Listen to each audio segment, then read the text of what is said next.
तो गाइस स्वागत है एक बार फिर से इस चैनल पे। आज हम इस वीडियो में बात करने वाले हैं डीसी जनरेटर के 50 एक्सपेक्टेड इंपॉर्टेंट क्वेश्चंस की, जो कि Bihar state power holding company limited और आरआरबी एलपी डीएमआरसी के एग्जाम्स में पिछले 20 वर्षों में बार बार पूछे गए हैं इस टॉपिक से। और हम रेलवे एलपी साथ में Bihar state power holding company limited और आईटीआई पोस्ट की तैयारी के लिए बहुत सारे मैंने वीडियो अपलोड किया है इस चैनल पे, और खास तौर पे आपके इलेक्ट्रीशियन ट्रेड का आप हमारे डिस्क्रिप्शन में जाकर उसका लिंक दिए हैं, उस पर जाकर क्लिक करके उस वीडियो को आप लोग देख सकते हैं। दोस्तों, अगर आप इस चैनल पर नए हो तो चैनल को लाइक शेयर कमेंट, और चैनल पर नए हो तो चैनल को सब्सक्राइब करके बेल आइकन को जरूर प्रेस कर दो, ताकि जब भी हम इस तरह की वीडियो लेकर आएँ तो आपके पास नोटिफिकेशन आसानी से पहुंच जाए। दोस्तों, तो चलिए स्टार्ट करते हैं आज का डीसी जनरेटर का 50 क्वेश्चन। दोस्तों, हमारा फर्स्ट क्वेश्चन ये है डीसी जनरेटर का कि डीसी जनरेटर में फील्ड पोल्स की न्यूनतम संख्या होती है। डीसी जनरेटर में फील्ड पोल्स की न्यूनतम संख्या कितनी होती है? ऑप्शन में दिया है 1, 2, 4, 8। तो दोस्तों, इसका एक्यूरेट आंसर हो जाएगा option number B. Next question यहाँ पे पूछा हुआ है दोस्तों कि डीसी जनित्र के फील्ड पोल्स बने होते हैं। डीसी जनित्र के फील्ड पोल्स किसके बने होते हैं? ऑप्शन में दिया है कास्ट स्टील की, माइका का, तांबा का, जास्ते का। तो इसका एक्यूरेट आंसर हो जाएगा दोस्तों option number A, cast steel का डीसी जनित्र का फील्ड पोल्स बने होते हैं। नेक्स्ट इंपॉर्टेंट क्वेश्चन हमारे पास दिया हुआ है दोस्तों कि आर्मेचर कोर के लिमिनेटेड होने से कौन सी क्षति कम होती है? यानी आर्मेचर कोर को लिमिनेटेड होने से कौन सी क्षति कम होती है? तो इसका एक्यूरेट आंसर हो जाएगा दोस्तों ऑप्शन नंबर ए, एनडी धारा क्षति क्या होती है? आपके क्षति कम होती है। एनडी धारा क्षति आपके क्या होती है? कम होती है। नेक्स्ट क्वेश्चन, आर्मेचर में स्लॉट क्यों काटे होते हैं? आर्मेचर में स्लॉट क्यों काटे हैं? तो इसका एक्यूरेट आंसर होता है दोस्तों आर्मेचर कॉइल्स स्थापित करने के लिए आर्मेचर में स्लॉट काटे हुए होते हैं। दोस्तों, इसका accurate answer option number B हो जाएगा। क्वेश्चन नंबर 5 में दिया हुआ है दोस्तों कि 4 पोल वाले वेव आउंड जनित्र के आर्मेचर में समांतर पथों की संख्या होगी। यानी 4 पोल वाले वेव आउंड जनित्र के आर्मेचर में समांतर पथों की संख्या कितनी होगी? तो इसका एक्यूरेट आंसर हो जाएगा दोस्तों समांतर पथों की संख्या 2 होगी। इसका एक्यूरेट आंसर ऑप्शन नंबर ए हो जाएगा। नेक्स्ट क्वेश्चन की ओर चलते। डीसी जनित्र में करंट किसके द्वारा बाहरी प्रपथ में भेजा जाता है? डीसी जनित्र में करंट किसके द्वारा बाहरी प्रपथ में भेजा जाता है? तो इसका एक्यूरेट आंसर हो जाएगा ऑप्शन नंबर ए, ब्रशों द्वारा आपको करंट को बाहरी कक्षों में भेजा जाता है, बाहरी परिपथों में भेजा जाता है, इसलिए इसका एक्यूरेट आंसर ऑप्शन नंबर ए हो जाएगा। 7th में दिया हुआ है क्वेश्चन कि डीसी जनित्र के घूर्णन की दिशा परिवर्तित करने से करंट प्रवाह की दिशा डैश हो जाएगी। यानी डीसी जनित्र के घूर्णन की दिशा को परिवर्तित करने पर आपके करंट की दिशा क्या हो जाएगी? तो परिवर्तित हो जाएगी। ऑप्शन नंबर बी इसका एक्यूरेट आंसर हो जाएगा। नेक्स्ट क्वेश्चन दिया हुआ है कि डायनोमो में कौन सी उत्तेजना प्रणाली होती है? डायनोमो में कौन सी उत्तेजना प्रणाली होती है? तो उसमें अस्थायी चुंबकीय उत्तेजना प्रणाली होती है, इसलिए इसका accurate answer option number B हो जाएगा, अस्थायी चुंबकीय प्रणाली। 9 नंबर क्वेश्चन यहाँ पे है दोस्तों, यहाँ पास इलेक्ट्रोप्लेटिंग में कौन सा जनित्र प्रयुक्त होता है? इलेक्ट्रोप्लेटिंग में कौन से जनित्र का प्रयोग होता है? तो दोस्तों, डीसी शंट जनित्र का प्रयोग किया जाता है। इलेक्ट्रोप्लेटिंग करने के लिए डीसी शंट जनित्र का उपयोग किया जाता है, इसलिए इसका accurate answer option number B हो जाएगा। नेक्स्ट क्वेश्चन कि जब डीसी जनित्र के फील्ड वाइंडिंग को 2 भागों में विभक्त कर दिया जाए और एक एक भाग को श्रेणी तथा समांतर क्रम में जोड़ दिया जाए तो जनित्र कहलाएगा, वो कौन सा जनित्र कहलाएगा? तो इसका एक्यूरेट आंसर हो जाएगा दोस्तों डीसी कंपाउंड जनरेटर। इसको क्या होता है? डीसी कंपाउंड जनित्र इसको बोला जाएगा। इसका accurate answer option number C हो जाएगा। नेक्स्ट इंपॉर्टेंट एक्सपेक्टेड क्वेश्चन दिया हुआ है कि डीसी कंपाउंड जनित्र में विद्युत वाहक बल स्थिर रहता है। डीसी कंपाउंड जनित्र में विद्युत वाहक बल स्थिर रहता है, तो इसका एक्यूरेट आंसर हो जाएगा फुल लोड और नो लोड दोनों पर क्या होता है? स्थिर रहता है। इसका accurate answer option number C हो जाएगा। दोस्तों, इलेक्ट्रीशियन ट्रेड आईटीआई की तैयारी के लिए हम आपके इस चैनल पे 50 क्वेश्चंस लेकर हर एक चैप्टर से लेकर आ रहे हैं। अगर आप उस वीडियो को नहीं देखे हैं तो आप हमारे वीडियो के डिस्क्रिप्शन में जाकर उसका लिंक दिए हैं, उस पर जाकर देख सकते हैं, अथवा हमारे चैनल के प्लेलिस्ट में जाकर वहां पे देख सकते हैं उन सारे टॉपिक वाले वॉइस क्वेश्चंस को। तो अगर आप चैनल पे नए हो तो चैनल को जरूर सब्सक्राइब कर दो, ताकि जब भी हम इस तरह की वीडियो लेकर आए तो आपके पास नोटिफिकेशन आसानी से पहुंच जाए। दोस्तों, चलिए क्वेश्चन नंबर 12 की ओर चलते हैं। 12 नंबर क्वेश्चन में यहाँ पे दिया हुआ है दोस्तों, देख सकते हैं लेथ मशीन में किस जनित्र का प्रयोग होता है? लेथ मशीन में कौन से जनित्र का प्रयोग किया जाता है?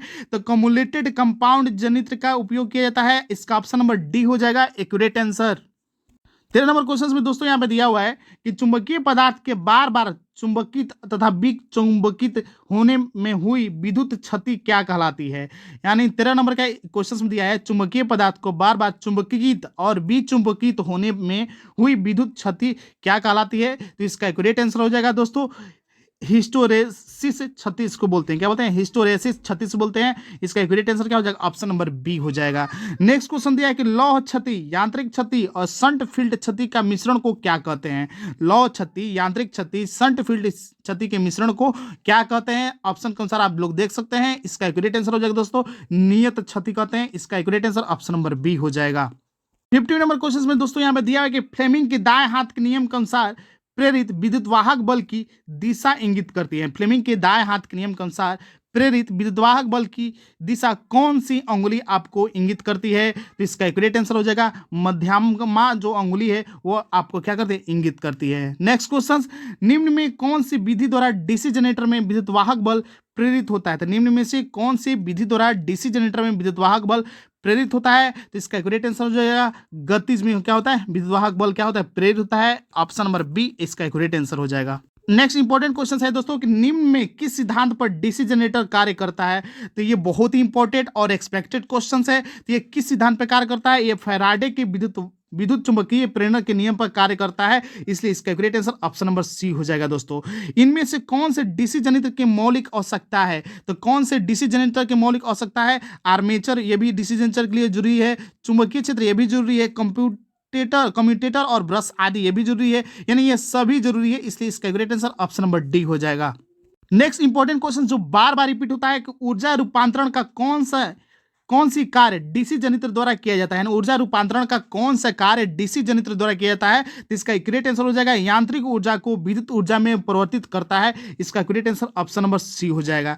नेक्स्ट क्वेश्चन दिया है किस नियम के द्वारा कुंडली में धारा की दिशा ज्ञात की जाती है? तो किस नियम द्वारा कुंडली में धारा की दिशा ज्ञात की जाती है? तो इसका करेक्ट आंसर क्या होगा? फ्लेमिंग के दाएं हस्त के नियम द्वारा धारा की दिशा ज्ञात की जाती है दोस्तों। इसका correct answer option number B हो जाएगा।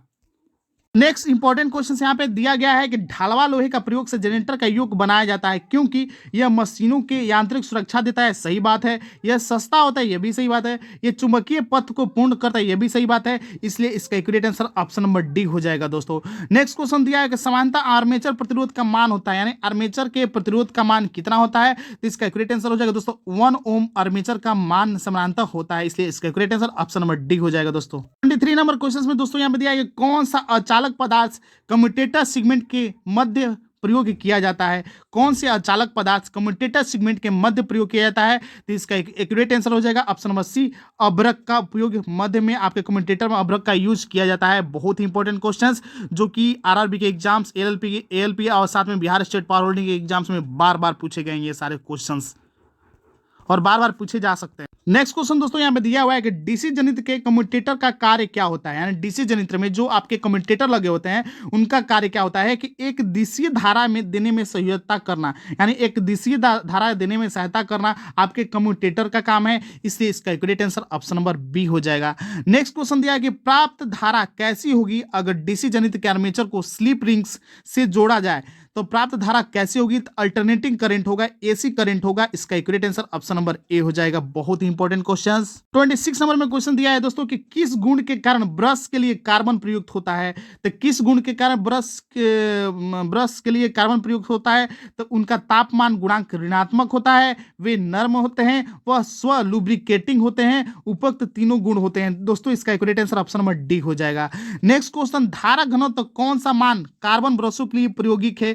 धारा घनत्व कौन सा मान कार्बन ब्रशों के लिए प्रायोगिक है? तो इसका एक्यूरेट आंसर हो जाएगा दोस्तों 5 एम्पीयर स्क्वायर मीटर के लिए प्रायोगिक है। इसका ऑप्शन नंबर डी हो जाएगा इसका एक्यूरेट आंसर। क्वेश्चन नंबर 28 में नंबर क्वेश्चन में दिया हुआ है कि कौन से ब्रशों का प्रयोग बड़ी क्षमता वाले जनरेटर में किया जाता है? कौन से ब्रशों का प्रयोग बड़ी क्षमता वाले जनरेटर में किया जाता है? इसका एक्यूरेट आंसर हो जाएगा तांबा एवं कार्बन के मिश्रण के ब्रशों को आपको बड़े क्षमता वाले जनरेटर में किया जाता है। इसका accurate answer option number B हो जाएगा। नेक्स्ट क्वेश्चन, निम्न में से कौन सी समीकरण डीसी जनरेटर के लिए प्रयोग किया जाता है? तो डीसी जनरेटर का समीकरण कौन है दोस्तों? E = 5ZNP/60A। इसका accurate answer option number C हो जाएगा। ये फॉर्मूला है, आपको याद करना होगा कि डीसी जनरेटर के लिए कौन से समीकरण का यूज किया जाता है। E = 5ZNP/60A, option number C. Number question दिया है दोस्तों, यहाँ पे देख सकते हैं कि 8 पोल वाले सिंप्लेक्स लैंप वाउंड जनरेटर में समांतर पथों की संख्या क्या होगी। यानी 8 पोल वाले सिंप्लेक्स लैंप वाउंड जनरेटर में समांतर पथों की संख्या क्या होगी। तो इसका एक्यूरेट आंसर हो जाएगा दोस्तों 8 ही होगी। इसका accurate answer option number B हो जाएगा। नेक्स्ट क्वेश्चन देखते हैं कि निम्न किन तथ्यों पर जनरेटर का विद्युतवाहक बल निर्भर करता है। तो इसका एक्यूरेट आंसर हो जाएगा। देख लेते हैं कि ध्रुवों पर भी निर्भर करता है, गति पर भी निर्भर करता है, चालक की संख्या पर भी निर्भर करता है, यानी उपयुक्त तीनों पर निर्भर करता है। इसलिए इसका accurate answer option number D हो जाएगा दोस्तों। नेक्स्ट इंपॉर्टेंट क्वेश्चन यहाँ पे देख सकते हैं कि लैंप वाइंडिंग की तुलना में वेव वाइंडिंग में जितना विद्युतवाहक बल क्या होगा यदि मशीन के ध्रुव की संख्या समान हो। तो लैंप वाइंडिंग की तुलना में वेव वाइंडिंग में जनित विद्युतवाहक बल आपके अधिक होगा, जिसमें मशीनों के ध्रुव की संख्या समान हो तो वहां पे क्या होगा, अधिक होगा। इसलिए इसका एक्यूरेट आंसर बी हो जाएगा। जनित्र का विद्युतवाहक बल नियंत्रित करने के लिए किसे परिवर्तित कर सकते हैं। जनित्र के विद्युतवाहक बल को नियंत्रित करने के लिए हमें किसे परिवर्तित करना पड़ेगा। तो देख सकते हैं फ्लक्स को भी परिवर्तित करना पड़ेगा, जनित्र के गति को भी परिवर्तित करना पड़ेगा, चालक के पदार्थ को भी करना पड़ेगा, यानी गति के फ्लक्स दोनों, यानी गति और फ्लक्स दोनों करना पड़ेगा दोस्तों। गति और फ्लक्स दोनों को करना पड़ेगा। इसका एक्यूरेट आंसर क्या हो जाएगा, ऑप्शन नंबर डी हो जाएगा 33 का। नेक्स्ट क्वेश्चन 33 में क्वेश्चन में दिया हुआ है दोस्तों कि जनरेटर के अपने अपिशिष्ट चुंबकत्व खोने का कारण हुआ है। तो इसका एक्यूरेट आंसर हो जाएगा हैमरिंग और ओवरहीटिंग दोनों। तो इसका ऑप्शन नंबर डी हो जाएगा इसका एक्यूरेट आंसर। क्वेश्चन नंबर 35 में दिया है दोस्तों, निम्नलिखित किस कमी के कारण जनरेटर विद्युतवाहक बल जनित करने में असमर्थ होता है। इसमें अविष्ट चुंबकत्व की क्षति हो गई, या घूर्णन की दिशा गलत हो, क्षेत्र प्रतिरोधक क्रिटिकल प्रतिरोध से अधिक हो, उपयुक्त तीनों में से कोई भी नहीं। तो इसका एक्यूरेट आंसर क्या हो जाएगा, उपयुक्त तीनों में से कोई नहीं होगा। इसका ऑप्शन नंबर डी हो जाएगा। 36 नंबर क्वेश्चन दिया हुआ है कि प्राइम मूवर आधार पर डीसी जनित्र के प्रकार हैं। प्राइम मूवर के आधार पर डीसी जनित्र के कौन से प्रकार हैं। तो इसका एक्यूरेट आंसर हो जाएगा ऑप्शन नंबर डी तीनों, यानी hydro turbine, gas turbine, diesel engine, ये तीनों हो जाएगा। इसका एक्यूरेट आंसर क्या हो जाएगा, ऑप्शन नंबर डी हो जाएगा। नेक्स्ट इंपॉर्टेंट क्वेश्चन यहाँ पे दोस्तों दिया हुआ है कि डीसी जनित्र के कौन कौन प्रकार हैं। अगर उत्तेजना प्रणाली को ध्यान में रखा जाए तो डीसी जनित्र के कौन कौन प्रकार है। तो इसका एक्यूरेट आंसर दोस्तों यहाँ पे हो जाएगा कि यहाँ पे देख सकते हैं कि पृथक उत्तेजित जनित्र, स्व उत्तेजित जनित्र, यानी दोनों हो जाएगा। पृथक उत्तेजित जनित्र और स्व उत्तेजित जनित्र दोनों होगा।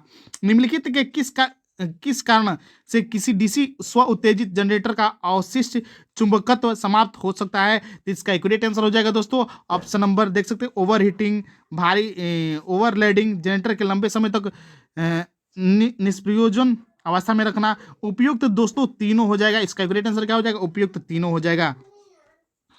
नेक्स्ट इंपॉर्टेंट क्वेश्चन है दोस्तों यहाँ पे कि ये जनरेटर बिना अवशिष्ट चुंबकत्व के भी वोल्टता जनित कर सकता है, उसको हम लोग क्या कहते हैं। तो उसको दोस्तों पृथक उत्तेजित जनरेटर कहते हैं। ऑप्शन नंबर डी हो जाएगा। क्षेत्र वाइंडिंग किसके द्वारा उत्तेजित होगी। यदि जनित्र पृथक उत्तेजित जनित्र हो तो क्षेत्र वाइंडिंग किसके द्वारा उत्तेजित होगी दोस्तों। तो इसका एक्यूरेट आंसर हो जाएगा दोस्तों ऑप्शन नंबर सी, प्रत्यक्ष डीसी धारा को बाह्य स्रोतों द्वारा। तो ऑप्शन नंबर सी हो जाएगा।